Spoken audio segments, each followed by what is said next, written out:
पितामह भीष्म के द्वारा शंख बजाने का परिणाम क्या हुआ, इसको संजय आगे के श्लोक में कहते हैं। तथा शंखाशच भैरेशच पनवान कगोमुखा सहसैवा भय हन्यतन स शब्द स्तुमुलो भवत। तत् शंखाशच भैरेशच पनवान कगोमुखा। यद्यपि भीष्म जी ने युद्धारंभ की घोषणा करने के लिए शंख नहीं बजाया था, प्रत्युत दुर्योधन को प्रसन्न करने के लिए ही शंख बजाया था। तथापि कौरव सेना ने भीष्म जी के शंख वादन को युद्ध की घोषणा ही समझा। अतः भीष्म जी के शंख बजाने पर कौरव सेना के शंख आदि सब बाजे एक साथ बज उठे। शंख समुद्र से उत्पन्न होते हैं। ये ठाकुर जी की सेवा पूजा में रखे जाते हैं और आरती उतारने आदि के काम में आते हैं। मांगलिक कार्यों में तथा युद्ध के आरंभ में ये मुख से फूंक देकर बजाए जाते हैं। भेरी नाम नगाड़ों का है। जो बड़े नगाड़े होते हैं उनको नौबत कहते हैं।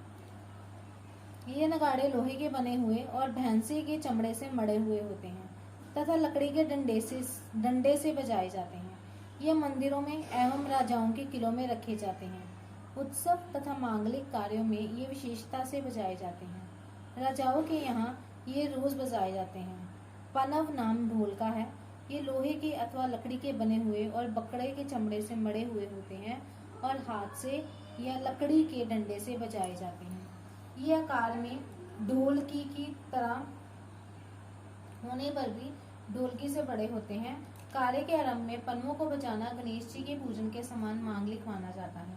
आनक नाम मृदंग का है। इनको पखावत भी कहते हैं। आकार में ये लकड़ी की बनी हुई ढोलकी के समान होते हैं। ये मिट्टी के बने हुए और चमड़े से मड़े हुए होते हैं और हाथ से बजाए जाते हैं।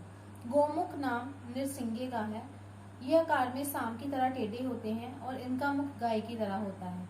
ये मुख की फूंक से बजाए जाते हैं। सहसैवा भय हन्यंत। कौरव सेना में उत्साह बहुत था, इसलिए पितामह भीष्म का शंख बजते ही कौरव सेना के सब बाजे अनायास ही एक साथ बज उठे। उनके बजने में देरी नहीं हुई और उनको बजाने में परिश्रम भी नहीं हुआ। सशब्द स्तुमुलो भवत। अलग अलग विभागों में टुकड़ियों में खड़ी हुई कौरव सेना के शंख आदि बाजों का शब्द बड़ा भयंकर हुआ, अर्थात उनकी आवाज बड़ी जोर से गूंजती रही।